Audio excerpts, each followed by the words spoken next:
Assalamualaikum warahmatullahi wabarakatuh. Pernahkah kamu merasa rencanamu gagal meskipun sudah berusaha keras? Saat semua yang kamu inginkan tak terwujud, mungkin itulah cara Allah menunjukkan bahwa Dia punya rencana yang lebih baik untukmu. Terkadang, apa yang kita anggap sebagai kegagalan justru merupakan jalan Allah untuk memberikan sesuatu yang lebih indah. Mari kita belajar memahami bahwa di balik setiap ujian dan kesulitan, ia dirahasiai kebaikan lainnya. Assalamualaikum warahmatullahi wabarakatuh. Alhamdulillahirabbil alamin. Alhamdulillahilladzi arsala rasulahu bil huda wa dinil haq liyudhhirahu 'alad dini kullihi wa kafa billahi syahida. Asyhadu an la ilaha illallah wahdahu la syarikalah wa asyhadu anna Muhammadan abduhu wa rasuluhu la nabiyya ba'dah. Allahumma salli wa sallim wa barik ala Sayyidina Muhammadin wa ala alihi wa sahbihi wa man tabi'ahu ila yaumiddin amma ba'. Teman-teman yang dirahmati Allah Subhanahu wa taala, puji syukur kepada Allah yang pada kesempatan ini Allah ngasih lagi kita kesempatan buat belajar, buat i'tikaf di masjid, buat talabul ilmi, menuntut ilmu, yang mudah-mudahan apa yang kita dengar pada malam ini bisa menambah iman kita kepada Allah Subhanahu wa taala. Karena seperti yang pernah saya sampaikan dulu tuh, mencari ilmu dalam Islam intinya adalah mengasah rasa, bukan menambah wawasan. Menambah wawasan itu kebaikan, tapi bukan inti dari ilmu. Inti dari ilmu itu adalah mengasah rasa di dalam hati. Yang kalau dalam bahasa Islam disebut dengan, dalam bahasa agama disebut dengan iman. Sehingga bisa jadi seseorang tahu Al-Quran cuma satu ayat, tapi kalau dengan ayat itu dia bertambah dekat sama Allah, bertambah yakin, bertambah banyak amal solehnya, berarti dia adalah orang yang mendapatkan ilmu. Sebaliknya ada orang yang menghafal banyak ayat, mengetahui banyak hadis, atau dia punya gelar-gelar akademik di bidang agama, cuman gak nambah iman ke Allah, gak nambah takut kepada Allah, gak nambah dekat sama Allah, berarti dia cuman mendapatkan wawasan, bukan ilmu. Sehingga inti dari ilmu itu adalah mengasah rasa. Dan dalam Islam, tempatnya ilmu itu bukan di fikiran, tempatnya ilmu itu di hati. Sehingga yang disebut dengan fikih atau faqih, orang yang mengerti, kata ulama, al-fiqhu fiqhul qulub. Mengerti itu tempatnya di dalam hati. Apakah kamu sudah mengerti? Kalau kita katakan sudah, itu artinya kita udah ngerasain di hati. Bukan sudah mengerti dalam arti kita udah hafal, udah faham, udah ingat, udah tahu, bukan itu yang dimaksud dengan sudah mengerti dalam kalimat fikih. Tetapi yang dimaksud dengan kalimat mengerti sudah bertambah yakin di dalam hati. Sehingga kalau misalnya kita dengar satu nasihat, satu ilmu, satu tausiah, gak nambah yakin dalam hati, berarti kita baru dapat wawasan. Makanya mudah-mudahan majelis-majelis kayak gini nih bisa benar-benar mencas iman kita. Yazid bisa nambah keyakinan kita kepada Allah Subhanahu wa taala. Walaupun teorinya mungkin enggak terlalu rumit. Ada mungkin pembahasan tentang akidah mengenal Allah dengan teori yang rumit. Dibagi-bagi. Misalnya akidah itu terbagi kepada 4 bagian. Ada istilah rububiyah, ada istilah uluhiyah, ada istilah asma, ada istilah sifat. Ini teori akidah. Tapi setelah membahas semua teori akidah ini, terus dia nggak makin yakin sama Allah, kalau ada masalah diserahin sama Allah, berarti dia baru dapat wawasan, belum dapat ilmu. Ada orang yang nggak ngerti istilah rububiyah, nggak ngerti istilah uluhiyah, asma, sifat dan seterusnya. Tapi kalau lagi ada masalah dia bilang tenang aja, ada Allah, dia dapat ilmu. Jadi kita jangan terlalu rumit dengan istilah, tapi berusaha untuk merasakan semua kebaikan-kebaikan dalam ilmu itu di dalam hati kita. Lagian kan kita nggak pengen belajar untuk dapat gelar akademis sebagai seorang LC, MA, doktor ya. Kan kita belajar pengen memperbaiki diri. Sederhana. Dan kita juga tidak belajar agama untuk menjudge orang lain. Untuk menghakimi orang lain. Untuk jadi bahan debat di sosial media. Kita belajar murni untuk memperbaiki diri karena kita sadar bahwa diri kita belum sempurna. Mudah-mudahan malam ini kita dapat apa yang kita cari. Terus makasih untuk kesekian kalinya buat teman-teman yang selalu hadir, yang istiqomah, yang bahkan diam-diam banyak yang datang dari tempat-tempat yang jauh, yang diam-diam banyak yang sudah berkorban untuk bisa hadir dalam majelis ilmu ini, yang mungkin udah berusaha semaksimal mungkin untuk hadir lebih awal, tapi ternyata qadarullah tetap nggak dapat tempat di dalam, harus tetap di luar, maka mudah-mudahan Allah Maha tahu apa yang sudah teman-teman perjuangkan. Dan saya selalu nge-mention tentang anak muda Bandung kemanapun saya pergi bahwa memang syiar teman-teman di Bandung ini udah tersebar di seluruh Indonesia. Bahkan mudah-mudahan udah tersebar di luar Indonesia bahwa semangat hijrah anak-anak muda Bandung ditiru oleh anak-anak muda di tempat-tempat yang lain insya Allah. Sehingga kita dapat pahala dari kebaikan yang ditiru itu. Wa ja'alna lil muttaqina imama, jadikanlah kami imam, teladan dalam ketakwaan. Jadi imam di sini bukan suami. Kalau itu masih lama kali ya. Imam di sini adalah teladan. Belum ada tanda-tandanya soalnya. Baik, teman-teman, malam ini kita akan bahas tema plesetan dari salah satu grup band pada masanya. Yang tahu ini berarti usianya sekian. Saya juga nggak tahu karena masih muda. Nggak gaul makanya nggak tahu. Kalau nggak salah namanya Lamb of God ya. Jadi diplesetin jadi Mud of God. Tentang apa itu? Tentang, ini kalau yang plesetannya ya. Tentang gimana kita belajar memahami maunya Allah. Gimana kita belajar mengerti apa yang Allah kehendaki di dalam satu peristiwa kalau kita ngalamin sesuatu. Karena kalau kita nggak ngerti maunya Allah, nggak ngerti apa kehendak Allah di dalam apa yang kita alamin, kita jadi gampang putus asa. Kita jadi kadang-kadang malah berburuk sangka kepada Allah. Kalau udah berburuk sangka kepada Allah, pasti kita akan mengambil jalan-jalan yang harusnya kita hindari. Nah, kita belajar nih memahami Allah kayak gimana sih maunya. Dan orang yang dekat sama Allah ngerti banget yang gini-gini nih. Kita pengen belajar kayak gitu juga. Kan ada orang, sebutlah kita ya sama teman. Kita tuh udah dekat sama dia. Dari SD kita udah barengan. Sama-sama SD tapi beda SD-nya. Gak lucu ya. Gak ketawa gitu. Dari SD udah barengan, SMP barengan, SMA barengan, kuliah barengan, nikah sendiri-sendiri. Nah, udah dari dulu tuh kita udah kenal banget sama dia. Jadi kan kita udah punya feel ya. Udah ngerti banget lah, udah peka banget dia kayak gini, dia kayak gitu, dia lagi sedih, dia lagi marah, dia tersinggung. Kita udah ngerti banget nih. Begitu dia ngomong satu kata, kita langsung ngerti. Misalnya dia ngomong apa gitu. Oh, berarti dia lagi gak enak hati nih. Dia WA aja nih. Di WA kalau dia bilang aku berarti lagi santai. Kalau dia bilang saya berarti dia lagi kayak ada masalah nih sama kita. Ya udah nanti saya tunggu di mana gitu. Oh, kayaknya ada salah nih. Jadi kita peka karena kita ngerti dia. Terus ada apa yang kita lakuin tuh kita ngelakukan sesuai dengan, karena kita empati ya. Kita ngelakuinnya sesuai dengan apa yang nyaman buat dia. Terus kalau dia misalnya ngelakuin sesuatu, kita ngerti kenapa dia melakukan itu. Nggak sampai seseorang suuzon. Kenapa ada orang suuzon sama dia? Karena nggak ngerti sama dia. Kenapa ada orang yang salah sangka? Karena nggak ngerti. Gitu juga kita ke Allah.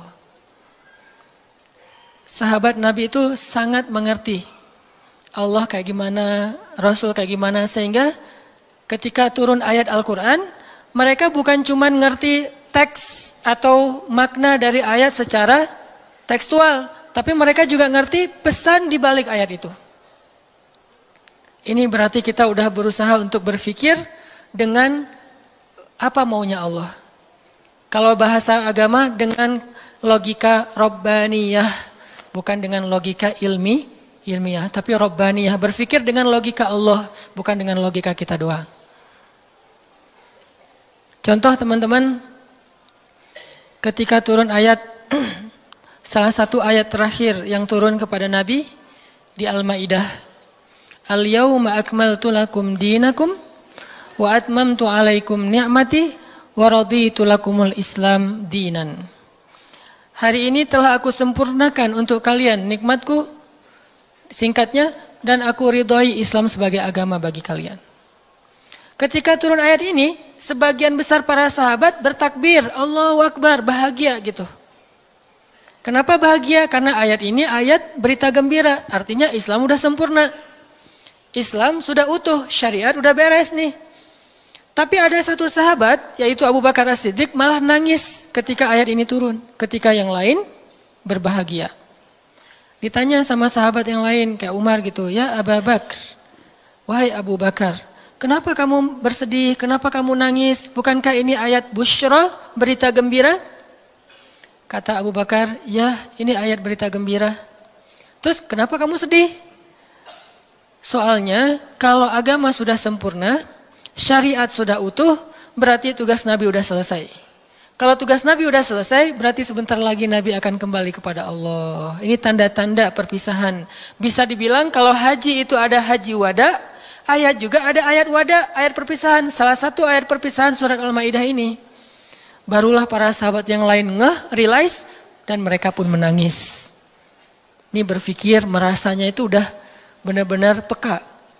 Kalau bahasa kemanusianya empati gitu. Kayak saya pernah jalan sama istri.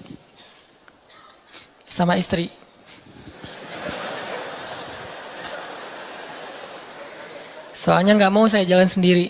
Pasti jalan sama istri. Terus diajak sama temen makan seafood, ikan panggang. Istri saya tuh udah tahu kalau saya nggak biasa dan nggak masuk nih kalau makan ikan panggang. Paling mentoknya ikan goreng atau ikan di asam pedas gitu ya, garang asam. Tapi kalau yang panggang nggak masuk. Diajak sama teman saya, Ustadz ada ikan panggang enak banget nih, seafood, benar-benar makannya di samping laut. Saya kan nggak enak nolak undangan ya. Oh ya boleh. Istri saya langsung lirik-lirik. Dan dia nanya, ada yang digoreng nggak? Kenapa dia bisa langsung ngomong gitu? Kan tahu kan jawabannya? Nah, ada nggak yang ngerasain kita kayak gitu kalau lagi jalan? Belum ya? Duh, maaf ya salah ngomong. Yang empati sama kita, yang ngerti banget kita maunya apa, nggak sukanya apa, dia langsung ngerti, langsung minta ikan goreng. Karena saya tahu saya nggak bisa makan ikan panggang. Atau ada yang ngajak makan kayak ada terasinya, ada jengkolnya.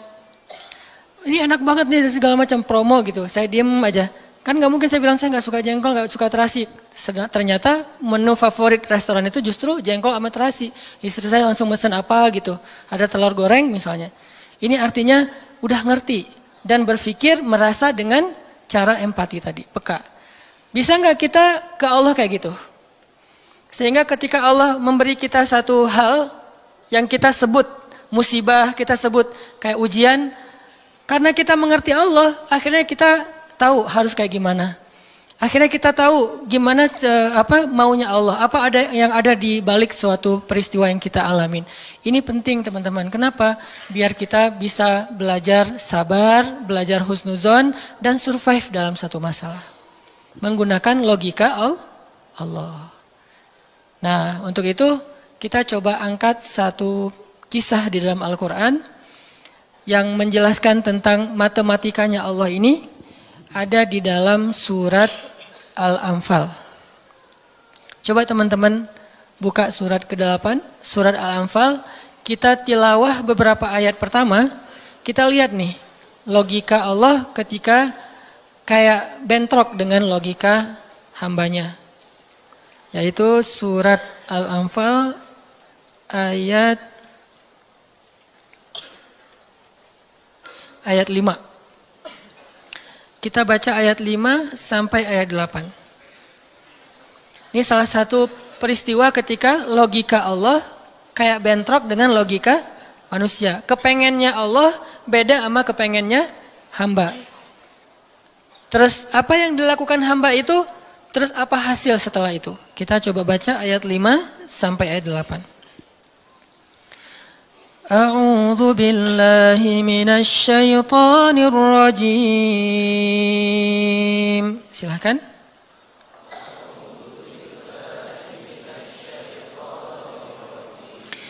Bismillahirrahmanirrahim.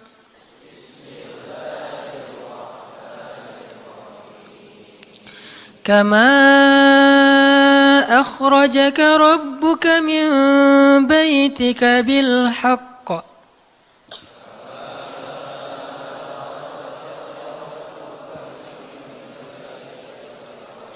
وإن فريقا من المؤمنين لكارهون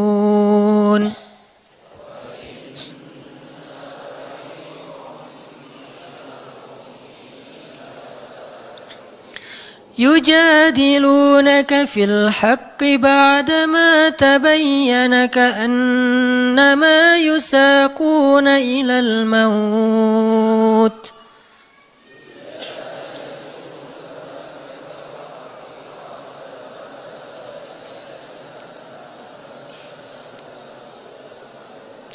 كأنما يساقون إلى الموت وهم ينظرون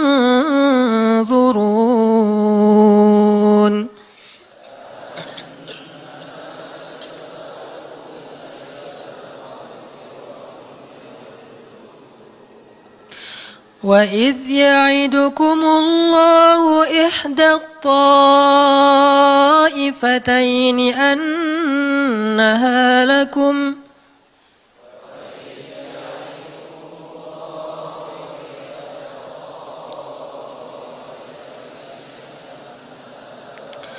وتودون أن غير ذات الشوكة تكون لكم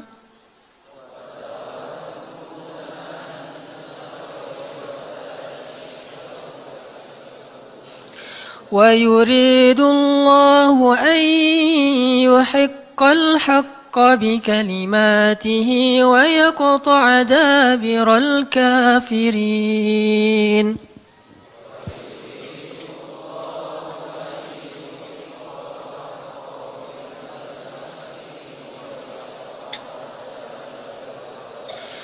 ليحق الحق ويبطل الباطل ولو كره المجرمون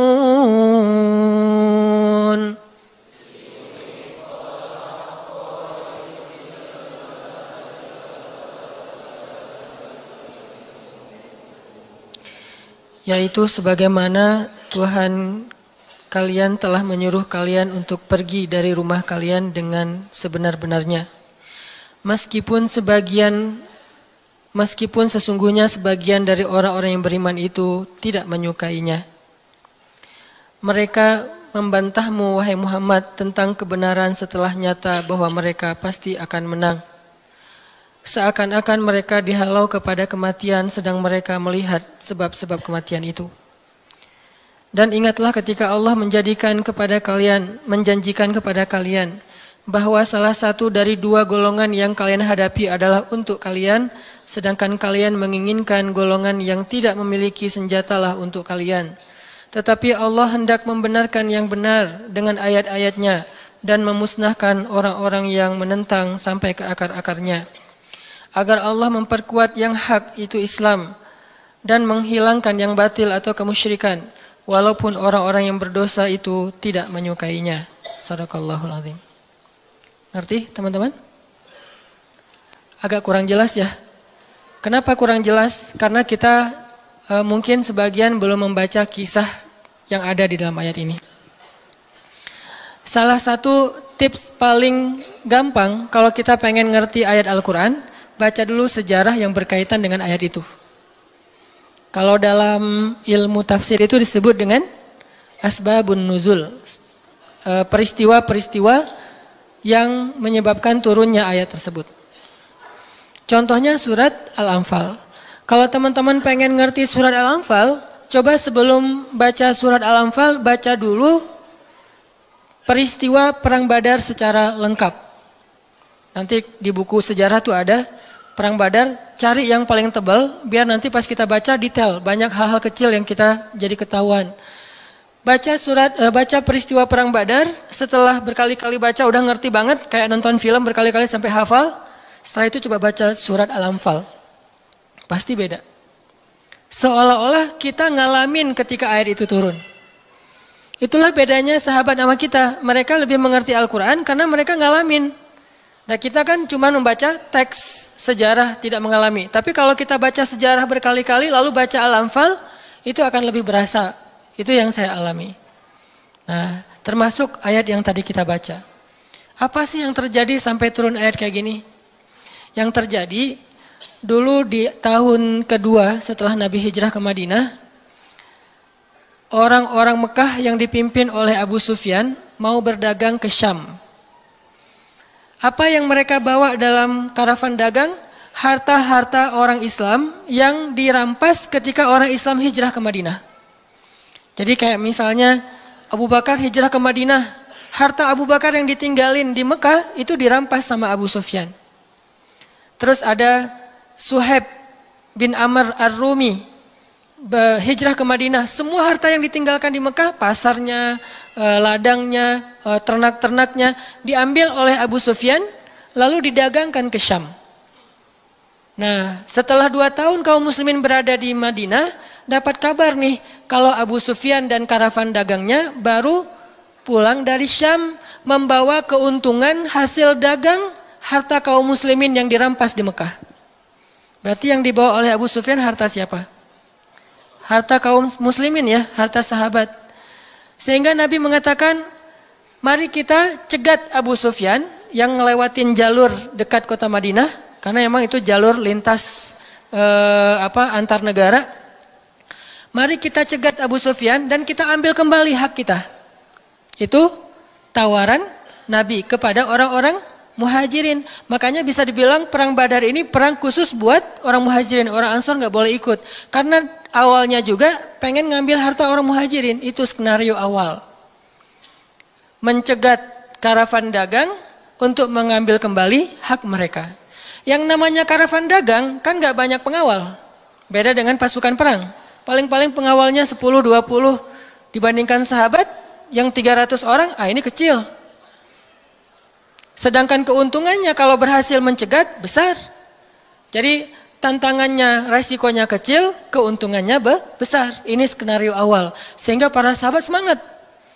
Udah 2 tahun kita kelaparan, udah 2 tahun kita nggak punya apa-apa, bergantung kepada orang Ansor, nggak enak sama orang Ansor, masa makan terus di rumah orang? Nah sekarang kebetulan harta kita lewat nih, ya udah kita rampas lagi. Itu skenario awal.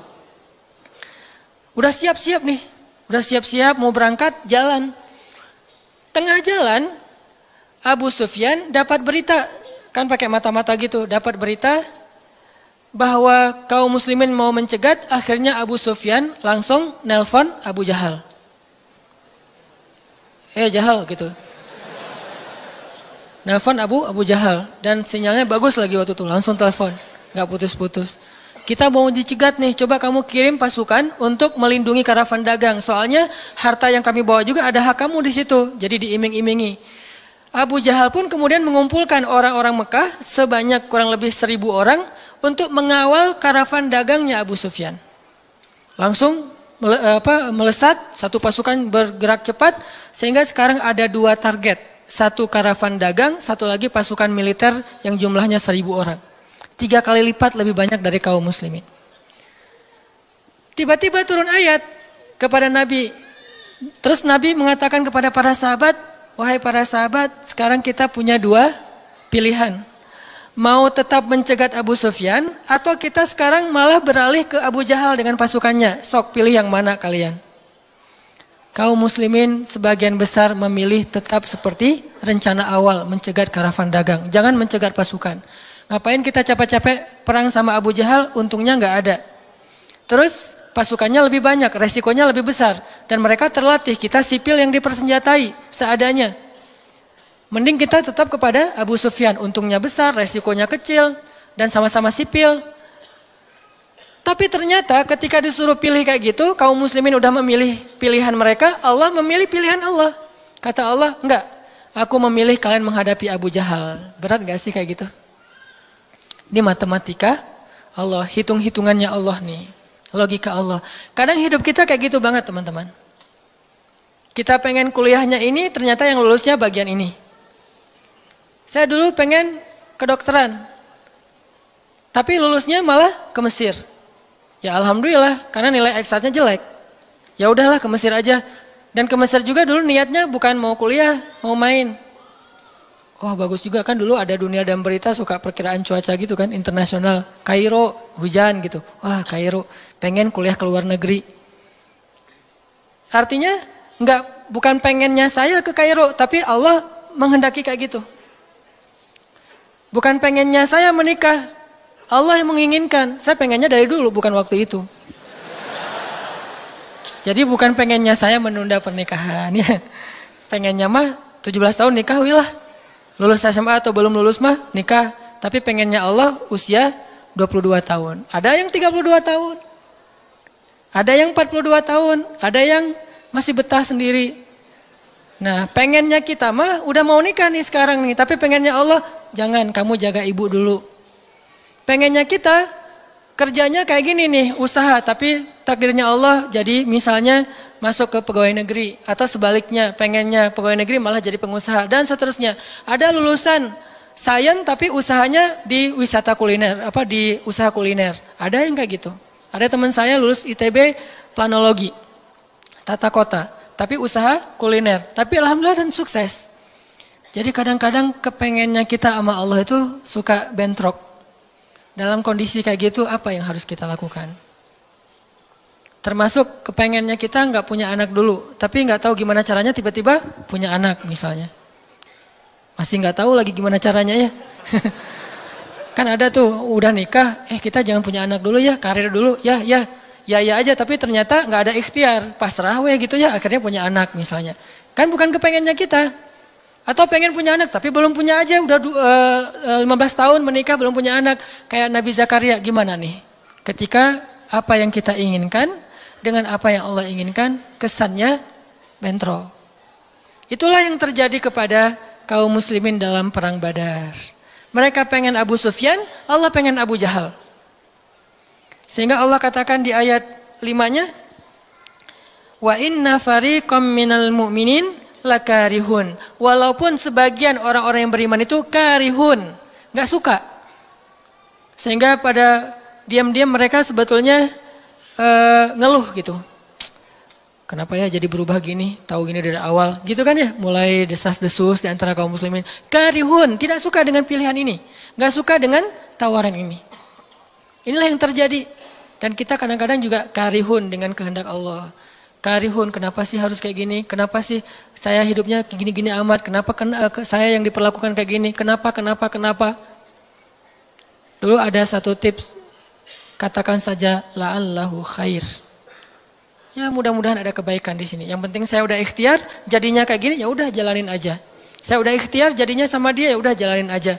Mudah-mudahan la'allahu khair. Nah ini kita coba nanti lanjutkan lagi kisah perang Badar. Terus kita coba lihat hubungannya dengan hidup kita tuh kayak gimana. Mudah-mudahan kita bisa tahu apa yang harus kita lakukan kalau keinginan kita dan keinginan Allah kadang-kadang seperti bentrok. Kita sholat isya dulu ya. Bismillahirrahmanirrahim. Teman-teman yang dirahmati Allah Subhanahu wa taala, tadi kita bahas tentang gimana kadang-kadang kondisi ketika keinginan kita sama maunya Allah itu nggak ketemu. Kita dalam contoh sehari-hari aja. Misalnya mau main, ternyata lapangannya becek misalnya. Kalau buat anak-anak BMX atau skate mau ngetrik, ternyata lagi cedera. Atau mau jalan sama seseorang, hujan misalnya. Apain lagi? mau beli handphone baru. Ternyata usaha kita yang tadi kita udah pikirin ada untungnya malah rugi. Mau jalan-jalan keluar kota, pasangannya sakit. Dan banyak, kadang-kadang penyebabnya sepele banget. Tapi bikin kita kecewa. Nah, gimana caranya kalau kondisinya kayak gitu? Sama kayak para sahabat dulu dalam perjalanan umroh. Pengen umroh, ternyata udah sampai di perbatasan kota Mekah, gak boleh masuk, disuruh pulang lagi ke Madinah. Itu kan diceritain dalam surat Al-Fatihah. Tentang perjalanan umroh yang berakhir dengan malah perjanjian Hudaybiyah. Niatnya pengen umroh, tapi endingnya perjanjian. Yang isi perjanjiannya, poin-poinnya kayaknya ngerugiin umat Islam banget. Tapi kan Allah punya rencana, dan rencana Allah pasti yang terbaik daripada rencana kita. Masalahnya gimana kita bisa ridho, bisa rela kalau kondisi itu terjadi dalam hidup kita. Kita sih yakin, ini adalah qadarullah, keinginan Allah. Tapi bikin kita yakin itu jadi berbuah, yakin itu kan kayak pohon ya. Iman itu adalah pohon. Gimana biar pohon ini berbuah? Salah satu buahnya itu adalah sifat ridho, sifat nerima. Sehingga dengan sifat ridho itu akhirnya kita punya kebaikan. Kebaikannya jadi bisa survive, tenang hadapi masalah, sabar dan seterusnya. Nah, gimana caranya? Setelah kita dapat sesuatu, kita yakin kepada Allah, terus jadi ridho. Nah, ini belajar matematikanya Allah Subhanahu wa taala. Dan itulah yang terjadi dalam perjanjian Hudaybiyah, terjadi kepada Siti Maryam yang tadi dibacain suratnya. Maryam gak pengen punya anak tanpa suami. Kalaupun harus punya anak, nikah dulu. Tapi Allah punya rencana lain. Rencana manusia punya anak setelah nikah. Lagian Maryam lagi belum siap menikah nih. Belum ada cowok yang pantas buat Maryam. Justru karena itulah Allah beri dia anak tanpa laki-laki, tanpa suami. Kenapa? Nggak ada suami yang pantas buat Maryam. Mungkin satu-satunya lelaki yang pantas buat Maryam cuma Nabi Muhammad. Tapi kan beda zaman. Masa Maryam harus nunggu Nabi Muhammad 300 tahun lagi kan ya? Nah, ternyata karena nggak ada yang pantas buat dia, akhirnya dia punya anak tanpa harus melalui seorang suami. Mungkin kita terlalu soleh sehingga nggak ada yang pantas buat kita. Pantasnya cuma bidadari, ya udah di akhirat nikahnya. Husnuzannya mah ya.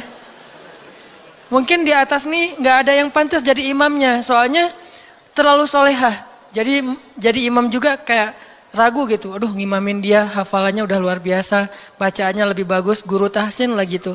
Saya baru belajar pratahsin, masa mau jadi imam seorang cewek yang guru tahsin? Karena dia terlalu keren, akhirnya nggak ada yang pantas buat dia nih. Maryam kayak gitu banget.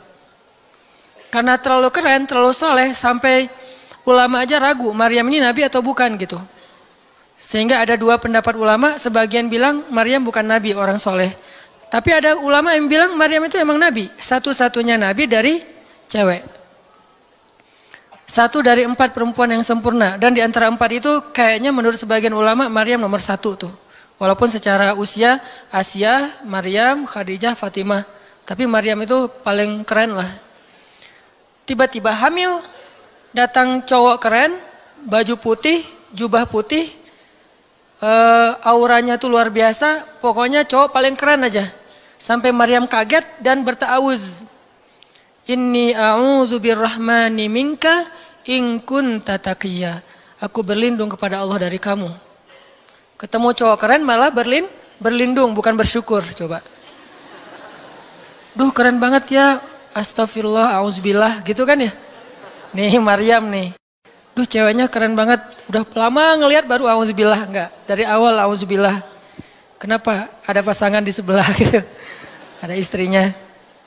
Nah, Maryam langsung ta'awuz, inni a'udzu birrahman minka in kunta taqiyya.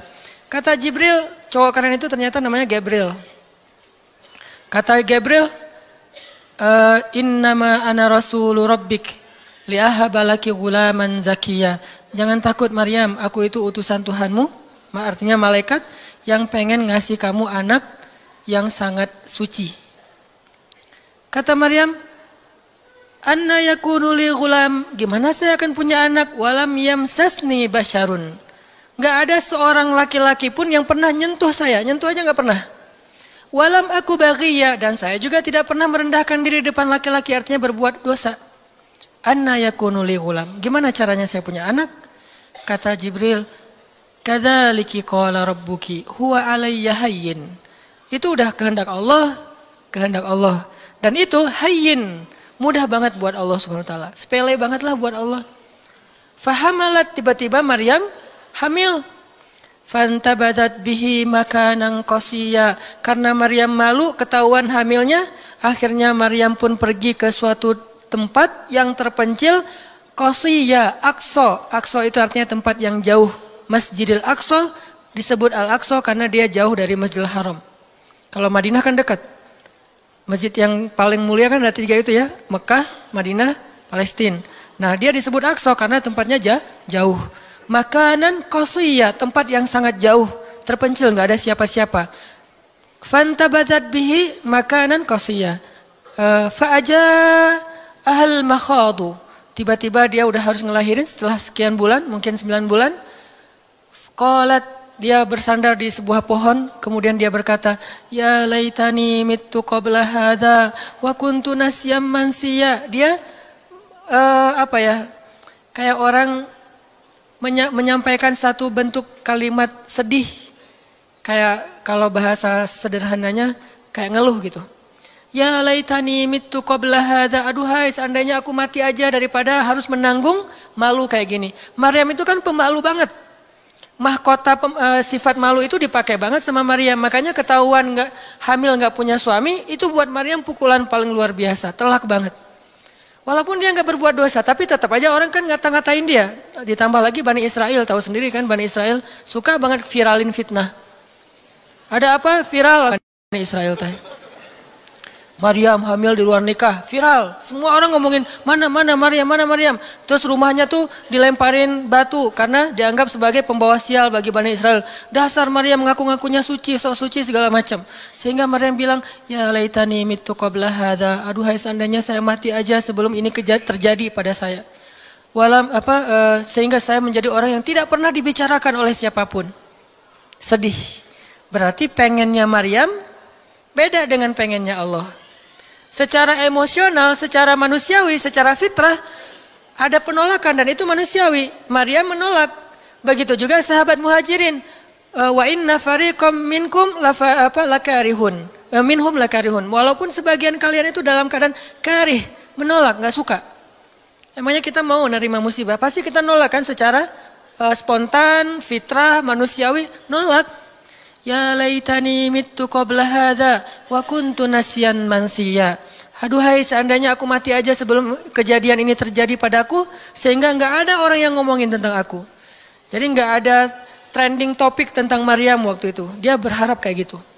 Semua berita buka channel mana aja Maryam. Asal buka Instagram yang muncul duluan di home tuh Maryam. Viral banget, semua orang ngomongin Maryam. Sehingga Maryam bayangin, semua orang ngomongin kita se-Indonesia. Karena emang sebelumnya kan Maryam memang selebgram banget kan. Semua orang pengen nge-following Maryam. Jangankan yang cewek-cewek, yang cowok juga pengen nge-following Maryam. Cuman gak ada yang pantas. Semuanya kagum sama Maryam, respect. Tiba-tiba berubah. Kalau gak naik, jatuh kan gak berasa nih. Kita gak naik, jatuh. Paling keseleo dikit. Tapi kalau naiknya udah terlalu tinggi, jatuh kan lebih sakit nih. Maryam tuh naiknya udah terlalu tinggi. Saking tingginya sampai Nabi menyebut dia satu di antara 4 yang sempurna di muka bumi. Gak ada perempuan yang sempurna kecuali 4 itu.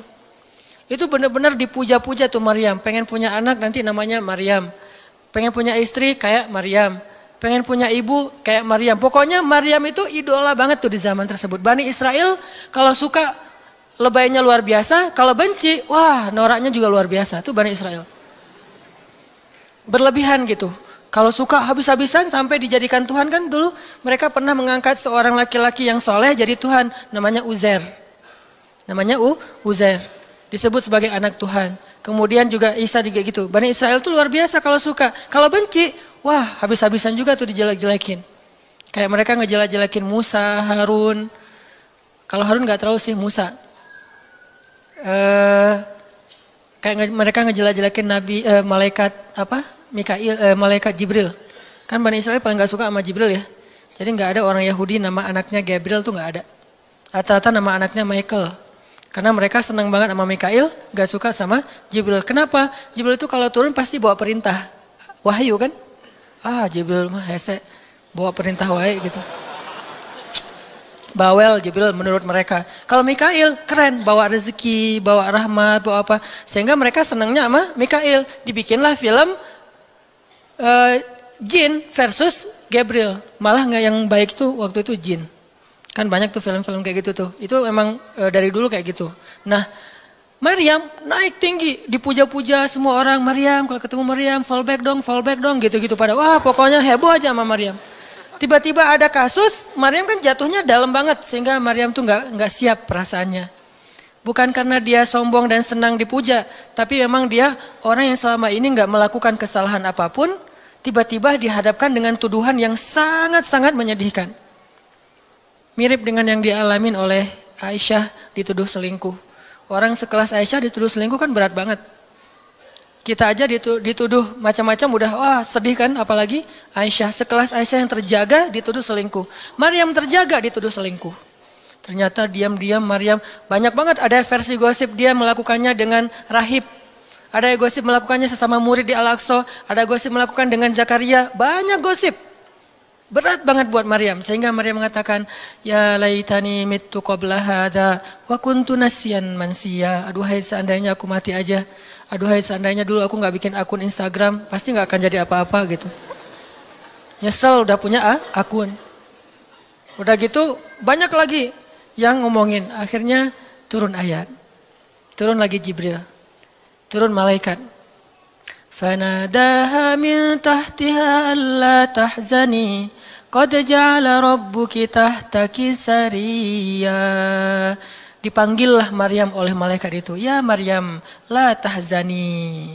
Kalau Abu Bakar, la tahzan. Kalau Maryam, la tahzani. Dua orang yang disebutkan kalimat la tahzan di dalam Al-Quran. La tahzan, innallaha ma'ana. Siapa? Abu Bakar. Kalau Maryam, la tahzani, qad ja'ala rabbuki tahtaki sariyya. Jangan sedih wahai Maryam, enggak usah khawatir. Allah udah memunculkan mata air di bawah kakimu. Artinya Allah yang akan merawat kamu, Allah yang akan ngebelain kamu, Allah yang akan deketin kamu, Allah bersama kamu wahai Maryam. Apa pelajarannya di sini teman-teman? Ketika Allah menggunakan logikanya yang kita tidak bayangkan, yang awalnya kita tolak, itu artinya Allah sedang memberikan kita kesempatan hanya akan ditolong oleh Allah saja, tidak oleh makhluk. Ketika Allah menempatkan kita dalam satu situasi yang sulit, yang sampai bikin kita kehabisan ide nih gimana cara keluar dari situasi ini, itu berarti Allah lagi ngasih kita kesempatan masuk dalam sebuah situasi yang tidak ada yang bisa nolong kita kecuali Allah. Allah pengen nolong sendiri. Dan pertolongan Allah itu ajaib. Tapi kalau Allah tempatkan kita dalam sebuah situasi yang kita masih berpikir dan menemukan beberapa jalan walaupun belum pasti bisa, berarti kita masih diberikan kesempatan yang nolong kita itu makhluk. Oh minta tolong ke si fulan, minta tolong si fulan. Tapi begitu kita mentok, kenapa ya kok berat banget nih masalah saya? Berarti Allah lagi menempatkan kita di sebuah situasi yang Allah sendiri yang akan menolong kita. Itulah perang Badar, itulah perang Ahzab, itulah Hudaybiyah, itulah Maryam, itulah banyak kisah kayak gitu. Situasi yang kayak udah mentok banget, yang gak pernah kita bayangkan, yang kita awalnya pasti nolak secara spontan, berarti Allah lagi nempatin kita di sebuah situasi yang Allah pengen men-treat kita langsung sendiri, gak mau pakai yang lain. Qad ja'ala rabbuki tahtaki sariyya. Allah sendiri yang akan memunculkan mata air di bawah kakimu wahai Maryam. Ayub juga kayak gitu. Semua dokter datang habis uang Ayub untuk biaya dokter tapi gak sembuh. Kenapa? Allah gak pengen kesembuhannya dengan cara-cara yang kebayang oleh Ayub. Allah gak pengen kita dapat jodoh dengan cara yang kebayang oleh kita. Reunian, stalking Instagram, salah ngambil kebab. Pokoknya yang kebayang sama kita itu gak akan. Kenapa? Allah pengen ngasih kita cara yang cuman Allah sendiri yang tahu dan itu surprise. Dan itu istimewa banget. Apa itu? Kalau saya tahu berarti bukan surprise kan? tunggu aja. Masing-masing punya rahasia sendiri-sendiri. Dan ini yang bikin kita terus berharap. Sehingga Maryam tiba-tiba ngelihat di bawah kakinya sama Isa udah ada mata air. Minumlah dari mata air itu. Terus kata Allah, wa huzzi ilaiki bijid'in nakhlah tusaqit 'alaiki rutban janiyya. Ya Maryam, goyangkan pohon kurma yang ada di sebelahmu. Kan dia tadi bersandar di pohon kurma pas ngelahirin. Terus disuruh goyangin tuh pohon kurma. Saya pernah bilang, bayangin gimana seorang perempuan yang baru ngelahirin, yang lagi lemah disuruh goyangin pohon korma. Pohon korma itu ukuran diameternya sebesar meja ini nih. Lebih besar daripada diameter pohon kelapa. Bayangin, ngegoyang pohon korma sebesar ini, seorang perempuan, goyang gak tuh pohon? Gak bakal. Laki-laki aja gak goyang, apalagi sendiri. 10 orang laki-laki aja ngegoyang pohon korma segede ini, belum tentu goyang. Goyang aja enggak, apalagi sampai ngejatuhin buah korma. Kalau buah korma yang udah tua jatuh masih mending, ini yang muda jatuhnya tuh. Berarti kan goyangnya lumayan tuh. Berapa skala Richter ya? Yang muda jatuhnya rutoban janiyya, bukan korma yang tamar, yang udah tua, yang udah emang dihembus juga pakai angin jatuh enggak. Wahuzzi, goyangkan pohon kurma itu ya Maryam. Apakah Maryam berpikir Allah kalau ngasih perintah yang logis deh? Enggak kan? Kan Allah tahu ini pohon kurma dan saya baru ngelahir, masa disuruh goyang? Enggak. Logika kayak gini, pertanyaan kayak gini nggak muncul dari orang yang udah pasrah banget sama Allah, yakin kalau Allah yang perintahkan lakukan aja deh.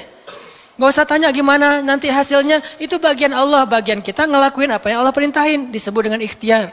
Kadang-kadang ikhtiarnya nggak nyambung dengan hasil, tapi Allah suruh, ya udah lakuin aja. Maryam pegang tuh pohon, baru digoyang dikit udah langsung berguncang. Tusakit alaiki, jatuhlah, bukan jatuh, berjatuhanlah. Berarti banyak nih. Berjatuhanlah untukmu rutaban janiyya, buah-buah kurma yang masih muda tapi manis. Artinya apa? Hasilnya Allah yang pilih. Kurma yang mana yang mau jatuh, dengan rasa apa yang mau jatuh, yang jaraknya sekian dari tempat duduknya yang Maryam yang akan jatuh. Allah yang menentukan hasil, tugasnya Maryam cuma ngegoyangin dong, walaupun gak mungkin akan terguncang. Ini iman. Belajar iman. Allah yang suruh ya sudah saya lakukan. Allah suruh ikhtiar ya saya ikhtiar. Allah suruh berobat ya saya berobat. Tapi hasilnya Allah yang nentuin kayak gimana caranya. Akhirnya rutoban janiyya, berjatuhan. Kata Allah, fakuli washrobi wa qarri aina. Makanlah Maryam, minumlah Maryam, dan bersenang hatilah kamu dengan semua ini. Sehingga kata Nabi komen setelah baca ayat ini nih. Nabi komen. Komen Nabi apa? Korma dan manusia itu ada hubungan sejarah. Diciptakan dari jenis tanah yang sama. Jadi pohon-pohon lain itu jenis tanahnya beda. Cuman satu yang mirip dengan manusia, jenis tanahnya korma. Sehingga salah satu yang cepat merecovery seorang perempuan yang baru ngelahirin adalah makan rutoban janiyya, korma yang yang muda tapi manis. Jangan dikasih ke bayinya ya, keselak, bahaya. Kasih ke ibunya. Kalau ke bayinya, tamar, korma yang udah tua, terus dikunyah sama bapaknya, dengan syarat bapaknya udah gosok gigi. Jangan habis makan bala-bala, cengek, makan kurma, kasih ke bayi. Kasih ke bayi yang tua, kasih ke ibunya yang muda. Dan itu cepat merecovery seorang perempuan. Kata Nabi, di situ ada obat dari penyakit. Intinya teman-teman, kayak gitu ternyata cara Allah. Ini logika Allah nih.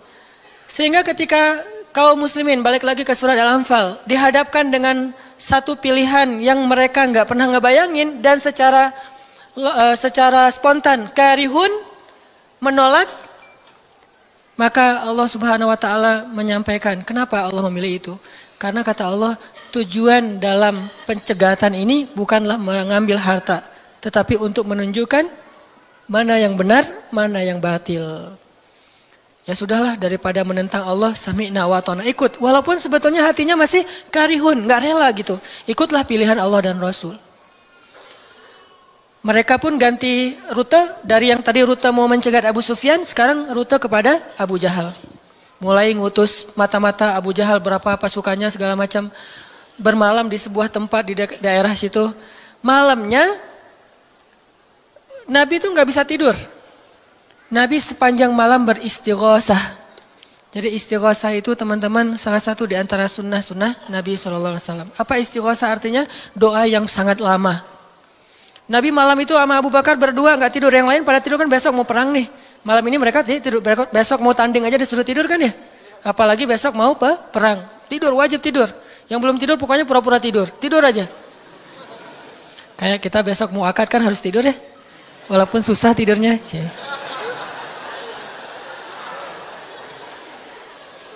Pokoknya kalau mau akad nggak bisa tidur teman-teman. Ngapain? Ngafal aja. Saya terima kok.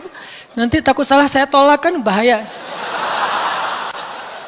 Udah diizinin sama calon mertua masih ditolak. Nah malamnya pada tidur kecuali 2 orang. Rasul sama Abu Bakar. Selalu berdua orang ini nih pokoknya soulmate banget. Direkam soulmate-nya di Al-Quran. Rasul beristighosah doa yang sangat khusyuk. Berharap banget, panjang lagi doanya sepanjang malam. Sampai Nabi mengangkat kedua tangannya itu nggak gini, tapi gini. Pernah nggak doa kayak gini? Nah makanya masih sendiri ya. Coba istighosah, ya Allah. Langsung tuh. Jadi kalau doa jangan gini doang. Apalagi gini, santai. Sesekali doa, Allah. Ternyata belum, naik lagi sampai mungkin. Dan itu ada sunnahnya, Nabi berdoa dengan, kan Nabi berdoa kadang mengangkat tangan, kadang tidak mengangkat tangan, kayak doa sehari-hari misalnya angkat tangan kan ya. Kayak mau makan misalnya, Bismillahirrahmanirrahim amutu wa ahya. Allahumma barik lana gitu ya, kan nggak harus ngangkat tangan. Sarewai ini. Nah, udah kadang Nabi doanya gini, nelunjuk. Bukan merintah Allah, ya Allah kasih lo ya, enggak. Nelunjuk dengan filosofi Arab sama filosofi Indonesia beda. Makanya jangan menerjemahkan teks Arab dengan konteks kita, dengan persepsi kita. Terjemahkan dengan persepsi bahasa sendiri. Apa sih maksudnya? Gitulah. Jadi di Arab tuh kalau gini bukan merintah. Gini tuh artinya cuma engkau yang saya harapin ya Allah gitu maksudnya. Jadi kalau ya Allah itu maksudnya engkau doang yang saya harapin, iya karena budua iya karena selain gitu. Bukan ya Allah pokoknya harus ya, bukan. Kalau kita pakai dengan logika kita kan, kok doa sih nggak sopan sama Allah kayak gitu-gitu amat. Kalau ke manusia mungkin gitu agak kurang sopan. Kalau ke Allah sopan. Bisa gini, bisa biasa aja, bisa gini. Gini juga ada beberapa level. Ada yang gini sampai ke paling atas. Biasanya yang paling atas tuh bab jodoh sih. Kalau bab kuliah masih gini, kerja, giliran jodoh paling tinggi. Apalagi kalau udah jodohnya balikan sama mantan. Tuh kayaknya naik kursi. Lebih tinggi lagi. Jadi malam itu Nabi beristighosah sampai syal beliau jatuh, nangis, janggut beliau basah dengan air mata, nangis panjang malam, ya Allah jika besok kami kalah perang, terbunuh semua, mungkin di muka bumi ini nggak akan ada lagi orang yang menyebut la ilaha illallah. Abu Bakar ngambil rida syalnya Rasul ditaruh lagi. Cukup bagimu ya Rasulullah, cukup ya Rasulullah. Allah udah mendengar. Abu Bakar menenangkan Rasul, tapi Rasulullah terus saja gitu. Kayak kita lagi doa kata teman, udah Allah udah dengar. Taruh dulu. Kalau kita mah gitu ya. Nah, tapi jangan dibayangin gitu. Rasulullah pasti khusyuk banget, nggak kayak kita. Udah selesai berdoa, pagi-pagi sahabat riuh. Innalillah gitu. Kalau kita kan innalillah pasti ada yang meninggal ya. Siapa yang meninggal? Enggak, innalillah itu musibah, enggak harus selalu orang meninggal. Ya Rasulullah maafkan kami. Kenapa? Ternyata sebagian para sahabat malam itu digoda oleh syaitan sehingga semua pada mimpi basah, maaf. Tapi kayak gitu emang sejarahnya. Bukan semua, sebagian besarnya mimpi basah. Sehingga pas bangun mereka dalam keadaan junub, kotor, tidak suci, tapi enggak ada air. Untuk wudhu aja kurang, apalagi untuk mandi. Dan mandi junub kan harus semuanya. Sedangkan besok mereka mau berperang melawan musuh dalam keadaan tidak suci. Ini kayak pertanda buruk gitu. Dan mereka merasa mentalnya makin drop. Tiba-tiba Allah beri ketenangan buat mereka. Turun air hujan. Malam itu hujan turun. Hujannya hujan lokal lagi. Camp kaum muslimin hujan. Camp orang kafir enggak? Hujan. Nyebrang-nyebrang. Hujan enggak. Yang mainnya di Indonesia gitu. Di camp kaum muslimin hujan, di campnya orang kafir enggak hujan. Akhirnya pada mandi, alhamdulillah, Allah Akbar. Itu nanti ada ayatnya setelah itu, coba nanti baca lagi halaman kedua. Ketika ada adegan hujan segala macam, Itu ceritanya kayak gitu. Akhirnya makin mantap, alhamdulillah bisa mandi, wudhu, minum. Baru mereka yakin bahwa ini adalah benar-benar perintah Allah. Nah hidup kita tuh kalau kita ngejalanin hal-hal kayak gini, kita bakalan kayak lagi jalan bareng Allah. Sehingga nanti kita akan banyak ngelihat keajaiban-keajaiban Allah. Kalau kita nggak pernah masuk dalam situasi ini, kita tuh kenal Allah cuma dari kata orang, nggak pernah jalan bareng. Kita kayak kenal seseorang, tapi kata teman kita, cuma lihat postingannya doang, tapi nggak pernah jalan bareng, jadi nggak kenal dekat gitu, dan nggak akan dapat feel. Begitu juga kita kenal Allah. Kalau kita kenal Allah hanya dalam situasi normal, wajar, nyaman, berarti kita kenal Allahnya cuma dari katanya, cenah. Nggak pernah ngalamin sendiri. Begitu kita dihadapkan dengan situasi kayak gini, berarti kita lagi diajak Allah jalan bareng. Yuk jalan bareng saya. Siap ya Allah. Hah? Banyak kejutan-kejutan. Banyak yang bikin kita kaget. Kenapa? Karena kita jalannya dengan zat yang maha kuasa. Dia akan tunjukin kekuasaan-kekuasaannya. Dan kekuasaan Allah yang paling luar biasa ditunjukin justru dalam kesulitan. Kalau dalam normal nggak luar biasa namanya. Kayak kita sama teman kita. Dia ngasih kita hadiah atau pinjam duit 100.000 pas kita lagi awal bulan. Kan biasa aja ya. Coba kalau dia pinjemin duit 50.000 pas akhir bulan. Kan luar biasa kan? Jadi makin kita sulit, Allah tunjukin kekuasaannya, di situ kita makin lihat gimana kita tuh bergantung banget sama Allah. Emang Allah bikin skenarionya kayak gitu. Sehingga kalau kita teman-teman dihadapkan atau dikondisikan sama Allah dalam suatu keadaan yang kita nggak siap, yang kita nolak, yang kita berontak, tapi di sisi yang lain kita yakin ini ketentuan Allah, belajar meyakini, oh Allah lagi ngajak saya jalan nih. Allah lagi ngajak saya jalan, biar lebih kenal sama Allah. Biar Allah nunjukin langsung. Satu. Kedua, niatin juga, oh Allah pengen memperlakukan saya khusus. Nggak mau pakai yang lain, berdua aja biar Allah yang menolong saya. Karena udah nggak bisa ngarap siapa-siapa. Akhirnya kaum muslimin pun melakukan peperangan Badar, duel dulu nih. Jadi ada kayak tarung dulu 3 orang dari kaum muslimin, 3 orang dari orang kafir. Tarung salah satunya jagoannya Nabi, kesayangan dan kebanggaan Nabi banget, anak muda yang bernama Ali bin Abi Thalib. Ali maju, kalah musuh, terkapar 3-3-nya mati. Kaum muslimin bertakbir, ahadun ahad. Yel-yel yang dipakai oleh Bilal dulu di Mekah, dipakai oleh kaum muslimin. Menanglah perang Badar. Dan dalam peperangan itu Allah tunjukkan yang luar biasa, kaum muslimin ditolong oleh makhluk yang turun dari langit berbondong-bondong, terbang, menyambar dengan pakai ikat kepala berwarna hijau. Malaikat. Jadi ada khusus malaikat yang tugasnya sebagai malaikat militer. Ini malaikat angkatan udara nih. Malaikat militer. Kalau yang tadi kan di Maryam angkatan darat. Jadi ngasih korma segala macam. Ini angkatan udara. Nyambar dari atas, bayangin. Kaum muslimin lagi perang, tiba-tiba serangan udara kan luar biasa tuh. Dan ini pertolongannya munculnya kenapa? Karena kaum muslimin memilih pilihan Allah. Menggunakan logika Allah. Di logika itu, di jalan itu, di kondisi itu, Allah bakalan nunjukin banyak keajaiban. Kalau kita pengen lihat keajaiban, belajarlah untuk bersabar kalau kita tiba-tiba berada dalam kondisi kayak gitu. Kalau enggak, kita enggak akan pernah ngelihat keajaiban dan kebesaran Allah. Tiba-tiba datang malaikat nyamber, terus pergi lagi, nyamber lagi. Itu berbondong-bondong tuh, ribuan malaikat. Ngapain sih kok banyak banget ribuan malaikat? Sebetulnya satu malaikat juga ngehembus kan habis tuh orang kafir ya. Ya apaan sih orang-orang, habis kan ya. Gampang kan buat malaikat, kenapa sampai ribuan? Kata Allah alasannya bukan untuk ngancurin orang kafir. Alasannya untuk meneguhkan orang beriman. Jadi Allah kirim banyak tujuannya untuk meneguhkan orang beriman. Sehingga bertambahlah keyakinan mereka kepada Allah Subhanahu Wa Taala. Kita aja yang memang tidak diberikan kesempatan bisa ngelihat malaikat. Tapi malaikat tuh nolongin kita. Terutama nolongin teman-teman yang masih fisabilillah. Itu Allah, malaikat dekat banget sama mereka. Saya udah gak tega nyebutnya. Udah lama kan saya gak menggunakan kata itu ya. Gak tega juga lama-lama. Teman-teman yang masih sendiri, yang masih dalam penantian, malaikat itu kalian gak sendiri. Ada malaikat di sebelah. Malaikat juga kasihan sama kita. Kita aja yang nggak ngelihat. Ada malaikat. Kenapa di sini? Saya khusus ditugaskan nemenin orang-orang kayak kamu dan teman-teman kamu. Oh ya, malaikat yang khusus nemenin yang berstatus J tadi. Ada hadisnya Ustadz? Enggak ada sih. Tapi yakinlah bahwa malaikat itu diutus untuk menolong orang-orang yang sabar. Status sabar kan bisa status masalah tadi, bisa masalah rezeki, bisa masalah sakit. Pokoknya ada malaikat aja yang nolongin mereka.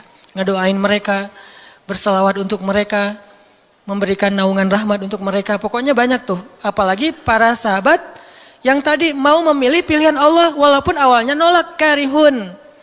Karena udah milih pilihan Allah, Allah berikan pertolongan yang luar biasa. Mungkin kalau tadi mereka maksain pilihan sendiri, bisa jadi dua-duanya nggak dapat. Abu Jahal nggak dapat, Abu Sufyan nggak dapat apa-apa. Untungnya mereka bersabar memilih pilihan Allah. Itulah hidup. Makanya teman-teman, kalau pas kita dapat satu musibah atau satu masalah, satu ujian, kehilangan sesuatu, itu berarti kita dikasih kesempatan untuk ngedapetin sesuatu yang lebih baik. Gimana caranya? Berhusnuzon kepada Allah. Karena kata Allah, Ana indah dhanni abdi bi. Aku tergantung prasangka hambaku kepadaku. Berarti kalau kita misalnya lagi dapat masalah, terus kita berhusnuzon, oh Allah pengen ngasih yang lebih baik. Itu Allah berarti kayak gitu. Kan kesempatan kan? Kenapa kita malah gunain kesempatan itu untuk bersuuzon? Kenalah kita dengan apa yang kita persangkakan. Aku tergantung prasangka hambaku kepadaku. Pas ada musibah kehilangan sesuatu, oh mungkin memang Allah pengen ngasih saya yang lebih baik dari ini. Ini kan udah lama saya pakai, ini udah 2 tahun, 3 tahun, pengen diganti sama Allah. Itu gitu banget Allah tuh sama kita. Terus kenapa kita gak mau berprasangka baik kalau kayak gitu? Masalah yakin. Kalau kita malah pas dikasih musibah kehilangan sesuatu bilang, apa lagi maunya Allah, kayaknya Allah gak senang dengan saya taubat nih. Maka Allah juga akan memperlakukan kita kayak kita prasangkain. Makanya kalau kita dapat musibah, ujian, itu berarti kita dikasih kesempatan untuk memikirkan sesuatu yang baik yang akan Allah kabulkan. Kalau nggak dikasih itu, berarti kita nggak dikasih kesempatan memikirkan yang lebih baik. Begitu dikasih, oh saya harus mikirin yang lebih baik nih. Kayak gitu aja terus. Apapun musibahnya. Termasuk yang tadi, gagal dalam hubungan, diputusin atau ditolak. Kita mikirin, oh berarti Allah mau ngasih yang lebih baik dari dia. Ternyata tetap ujung-ujungnya dia juga. Kok bisa?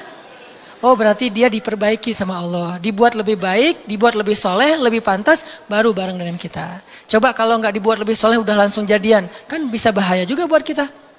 Stres juga kan mikirnya ya. Makanya Nabi mengatakan, sebaik-baik perhiasan adalah istri yang soleha. Itu benar-benar menyenangkan hati. Kebahagiaan bagi laki-laki itu adalah memiliki seorang istri yang soleha. Istri yang soleha itu bukan cuman istri yang hafal Qur'annya banyak, yang hafal hadisnya bukan wawasan. Istri yang soleha itu istri yang akhlaknya baik. Yang kalau kita ngelihat dia langsung bahagia. Jadi pulang ke rumah itu gak pernah nyetel TV. Kenapa papa gak pernah lihat TV? Kan lihat mama. Ya. Yang lama nonton TV, pasti ini gak nyaman ngelihat istrinya nih. Jadi kalau sampai rumah bikin kopi, duduk di tengah ruangan, lihat istri lalu lalang gitu. Pak, TV-nya di situ, ngapain ke sana kemana mama pergi? Itulah hiburan buat papa.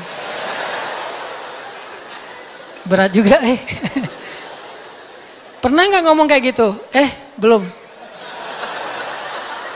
Gimana mau ngomong, nggak ada orangnya ya. Nanti kalau udah ada gitu tuh.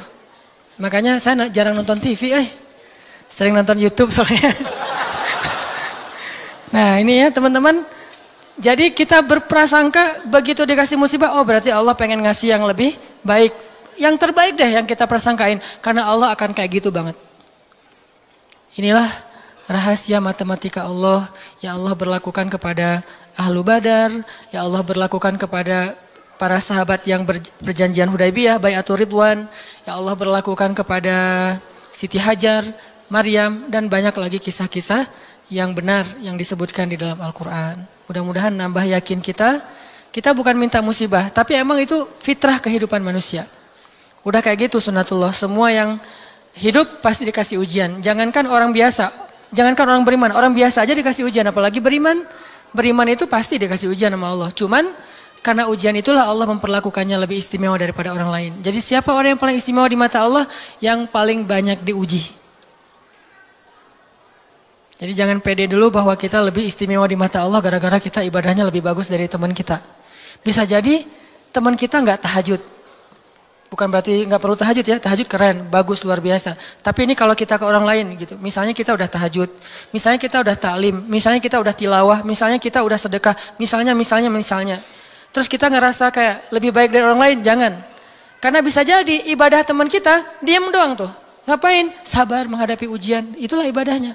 Bisa jadi orang yang paling mulia di mata Allah itu orang yang sedang sakit di rumah sakit atau di rumahnya yang nggak bisa berobat bertahun-tahun.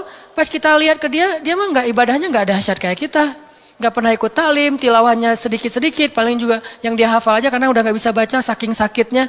Tapi ibadahnya itu 24 jam sehari lewat apa? Sabar menghadapi ujian sakit. Berarti bisa jadi teman kita yang baru diputusin itu lebih mulia daripada kita yang baru jadian.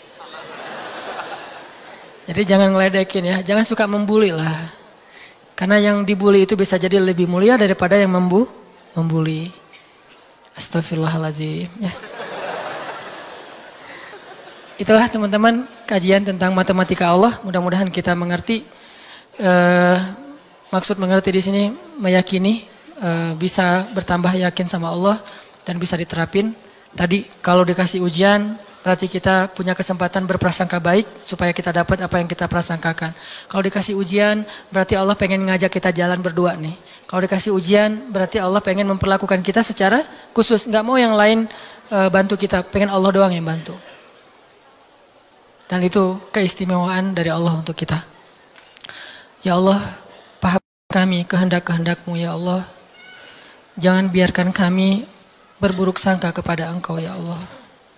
Karena jika kami berburuk sangka kepadamu, maka itu tidak akan merugikan Engkau sedikit pun ya Allah. Jika kami berputus asa, itu pun tidak akan merugikan-Mu ya Allah. Engkau tidak butuh kepada kami, tetapi kami yang butuh kepadamu ya Allah. Pahamkan kami tentang ketentuan-ketentuan-Mu. Pahamkan kami tentang kebijaksanaan-Mu. Pahamkan kami tentang kebaikan yang ada di sisi-Mu. Sehingga kami bisa menjalani hidup kami dengan penuh prasangka baik. Menjalani hidup kami dengan penuh kesabaran, optimis, berserah, dan selalu yakin kepada Engkau ya Allah. Ya Allah, kuatkanlah iman kami. Karena dengan kekuatan iman itulah kami bertahan. Kami tidak bertahan karena fisik kami yang kuat. Kami tidak mampu bertahan karena uang kami yang banyak. Kami tidak mampu bertahan karena kesempatan kami yang lapang. Kami bertahan dalam satu ujian jika iman kami kuat kepada Engkau ya Allah. Kuatkanlah iman kami ya Allah. Terutama ketika kami merasa lemah sendiri dan tidak berdaya. Ketika kami merasa tidak ada yang bisa menolong kami dalam satu masalah selain Engkau ya Allah. Ketika kami merasa ujian yang kami hadapi sudah hampir di batas kemampuan kami ya Allah. Saat itulah dekap kami dengan kasih sayang-Mu ya Allah.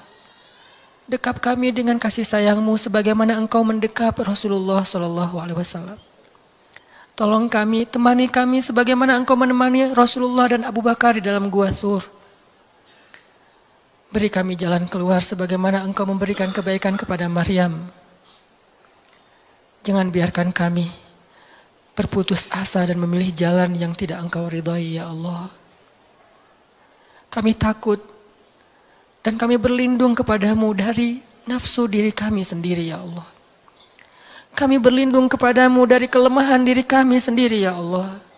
Kelemahan yang membuat kami tidak lagi berharap kebaikan di sisi-Mu. Kelemahan yang dalam diri kami yang membuat kami tidak mau lagi berikhtiar. Kelemahan dalam diri kami yang membuat kami berputus asa. Kami berlindung kepadamu dari kelemahan itu ya Allah. Fahamkan kami.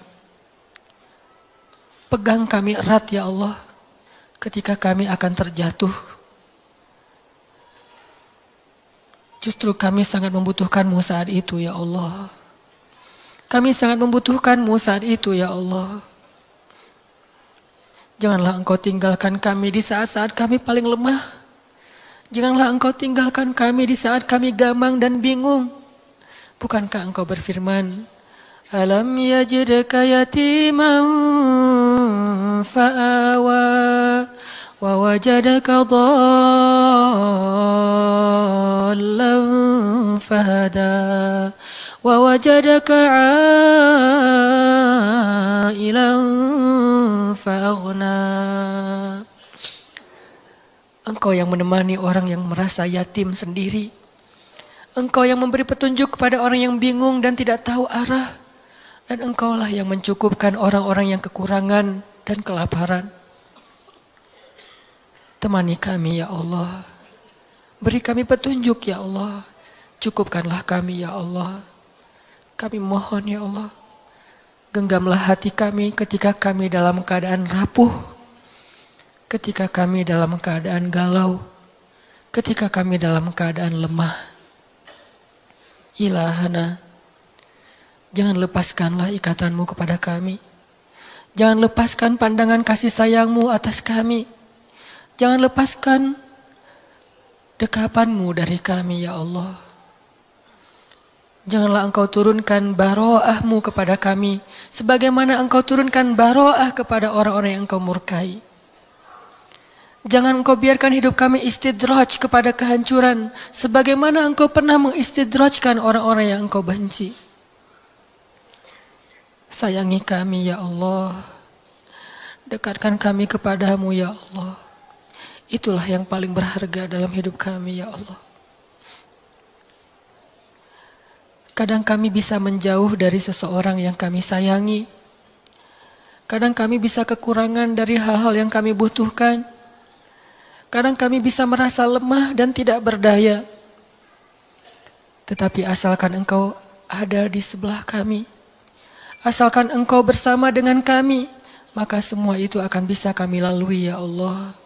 Jangan tinggalkan kami sedetik pun dalam hidup kami ya Allah. Jangan tinggalkan kami sedetik pun dalam hidup kami ya Allah.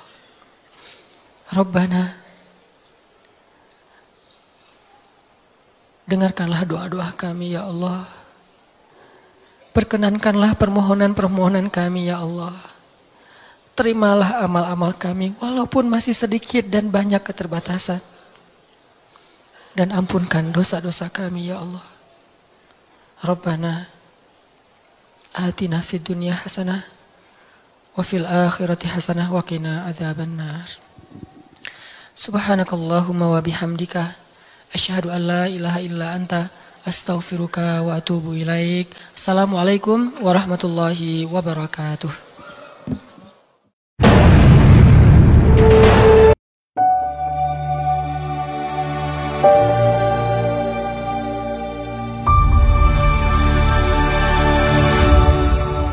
Ceramah tersebut menekankan pentingnya memahami ilmu dalam Islam sebagai sarana untuk meningkatkan iman dan mendekatkan diri kepada Allah, bukan sekadar menambah wawasan.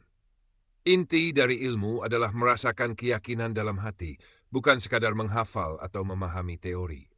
Dicontohkan bahwa terkadang hendak Allah berbeda dengan keinginan kita, namun di balik itu pasti ada hikmah yang lebih besar.